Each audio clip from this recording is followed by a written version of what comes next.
Hey everyone, it's Ethan or Miist back again for another video today, and welcome back to the channel, guys. We're here again for yet another video. Going to be talking about every movie and show I watched last week. Betty is joining us. Hi, sweetheart. Yeah, let's get into it. I only watched one. Oh, I thought she was gonna fall. I only watched one season of TV last week, and yeah, it was all right. It was season 3 of High School Musical, the musical, the series with Mel. Yeah, it was. It's probably my favorite season so far. It's pretty interchangeable, I think, with season 2. I did rank season 3 a little bit higher, but I think they're, like I said, I think they're pretty interchangeable.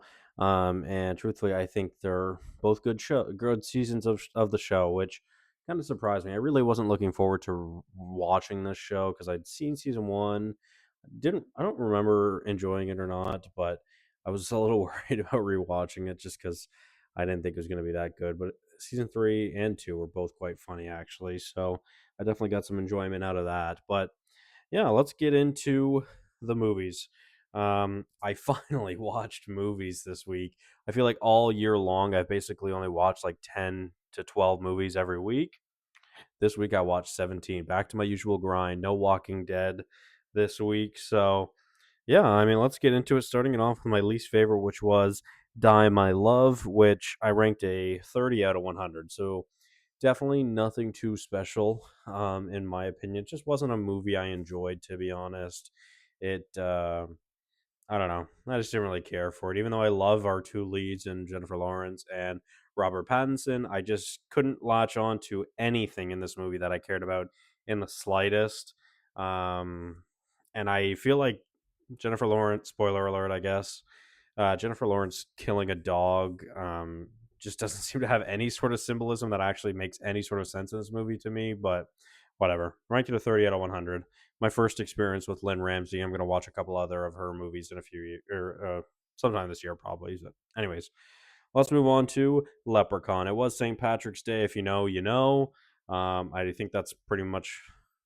I don't think that's a worldwide thing. I'm guessing that's more of a North American thing, and maybe Ireland. I know that sounds silly because of what it is, but I don't actually know if that is something that Ireland celebrates. But anyways, I watched Leprechaun, which I ranked a 47 out of 100, and I learned that there's like 8 of these fucking movies, which I don't think I'll ever watch, but maybe someday.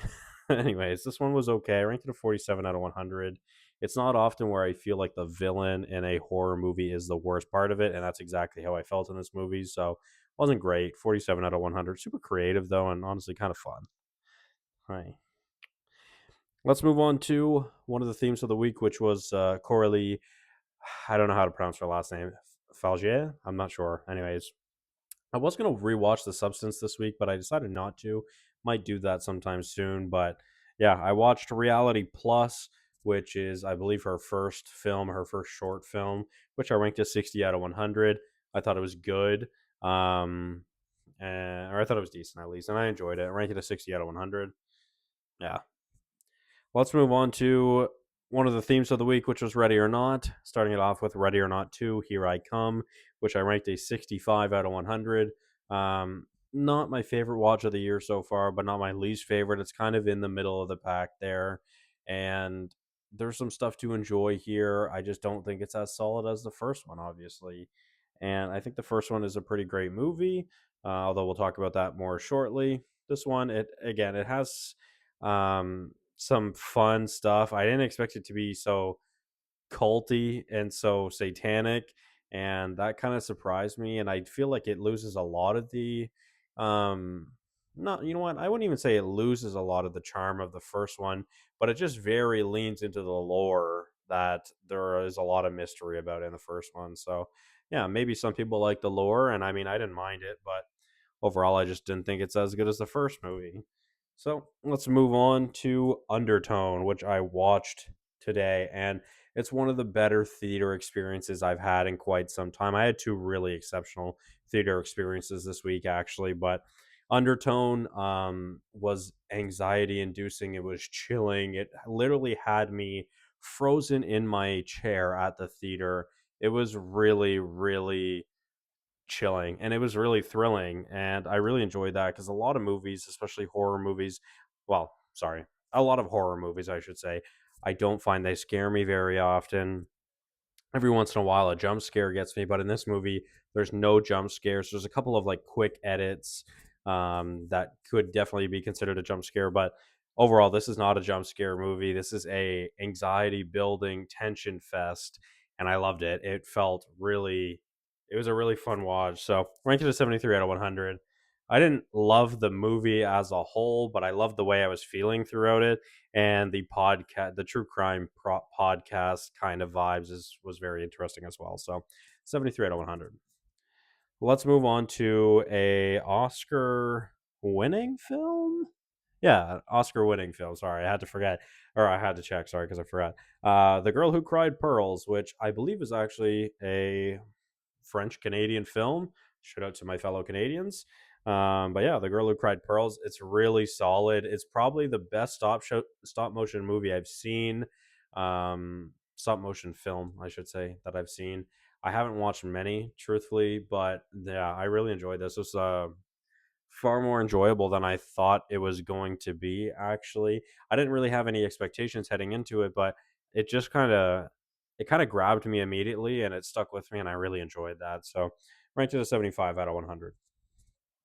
Let's move on to my other Irish watch of the week, which was Kneecap, which is a really electric movie, a very fun movie, which I ranked a 78 out of 100, based on a true story about the Irish trio rap group of Kneecap. And it's a lot of fun. It's crazy. It's outlandish. It's very chaotic, and it is very Irish. I feel like this is kind of exactly what I imagined Ireland to be like, I guess. But anyway, it's just a lot of fun, and it's probably one of those movies I'd recommend the most on this list this week. So, 78 out of 100.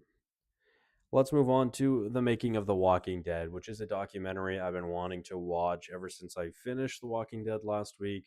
I did watch it this week, and you kind of get a behind the scenes of how things were done, how things were made, how much time and effort it is to make a episode of TV, the hair and makeup, the effects that we have. It's fantastic. And going behind the scenes, I love seeing that, and I really enjoyed that here. And The Walking Dead, I absolutely loved. So, no surprise, I was very interested in seeing this as well. I ranked it an 80 out of 100. So, let's move on to another 80 out of 100, which is Ready or Not, which sadly, I lowered this rating quite a lot. It was originally a 92 out of 100, and it went down quite a bit for me. I haven't watched this in 4 years, but sorry, I'm covered in Betty hair and I can just feel it everywhere. Anyways, it went down quite a lot for me. Ranked it an 80 out of 100 from a 92 originally, so that kind of sucks. I was expecting to really love this movie, perhaps even more than previously, but I definitely didn't. But that's okay. It happens. So I ranked it an 80 out of 100, and I still think it's a great movie. Just kind of disappointing how much it went down. Anyways, let's move on to War Machine, which I really enjoyed this movie. I know this is like the definition of a straight to streaming movie, and that's exactly what it is, but I still really enjoyed it. I had a lot of fun with it, mostly because of the cast in this movie. I love the cast in this movie, from Alan Ritchson to Keenan Lonsdale to Stephen James to Jay Courtney. I really loved this cast. So especially those four, I just love them, to be honest. So that was really fun to see this cast together. I like an alien war movie as well. Those are usually something I'm interested in, from what I've learned. And yeah, this is the first of, for some reason, three movies that I ranked an 82 out of 100 unknowingly and by accident this week. So, yeah, 82 out of 100. Let's move on to the second of the three, which is The Princess Bride. And one of my goals for the year is to go through Rob Reiner's filmography. After watching the Oscars last week, it feels like a good time to go through his filmography. Of course, a very big tribute to Rob Reiner at this year's Oscars, of course. And this is probably his most popular movie, which I ranked it an 82. I really enjoyed it. I had a great time with it. I believe out of the two that I've seen, I think the only other movie of his I've seen is Stand By Me, which I do enjoy this more. So yeah, I mean, I this is a really fun fantasy, action, adventure, romance, and it's got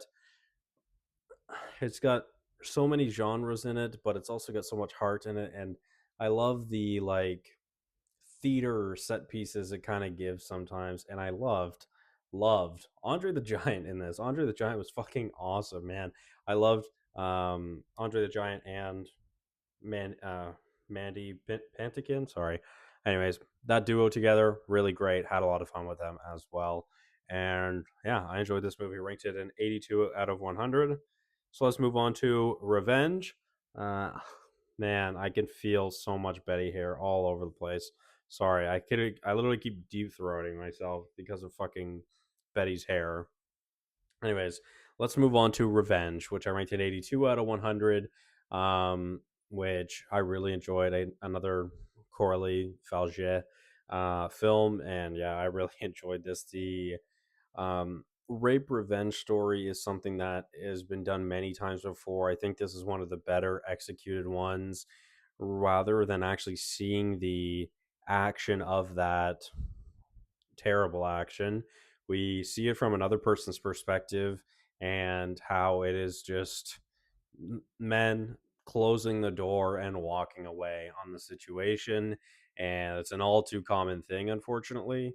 And of course, we get a very amazing revenge plot in a desert, which is really fun and really great. And I really enjoy this movie. I ranked it an 82 out of 100.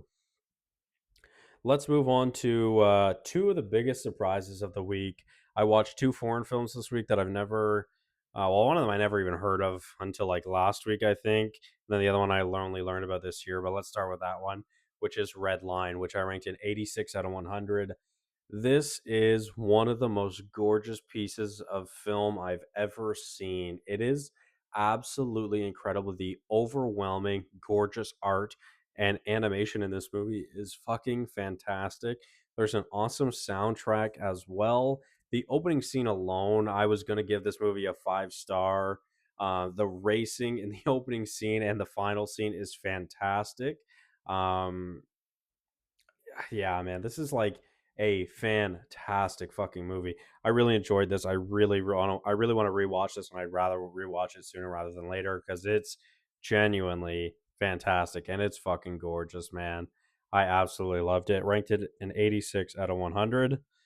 Yeah, let's go. Let's move on to the other one, which is Shanghai of Blues, a movie I only heard about for the first time last week when subscribing to Mubi, and I ranked it an 88 out of 100. This is one of the most fun movies I've ever watched. It's hilarious. It's beautiful. It's such a fun rom com. It's the best physical comedy I've ever seen in a movie before. I've never laughed so hard at physical comedy. I found myself genuinely laughing out loud multiple times with this movie, and we'll talk about that a little bit more soon as well. But yeah, this was easily one of my favorite watches of the week. And again, another foreign film that I really want to rewatch sooner rather than later because it is fantastic. Rated an 88 out of 100. Let's move on to the top three of the week, starting it off with Predator Badlands. I've been wanting to rewatch this movie ever since it came out on Disney Plus, and I just never got around to doing it. Finally, did it this weekend, and I loved it. I ranked it a 90 out of 100 again. I still think this is visually one of the best looking movies of 2025. I think the cinematography in this movie is fucking gorgeous. Every scene and sequence is fucking amazing, and I wish there had been more recognition for that because I think it deserves it. Nonetheless, I ranked it a 90 out of 100. So let's move on to what I've been listening to this entire time, which is Project Hail Mary. Man, I ranked it a 98 out of 100. It is not often a movie gets a high rating like that on a first watch, but holy fuck, this movie is amazing. It genuinely was one of the biggest surprises. I didn't know how much I was going to love this movie. And I absolutely loved this movie.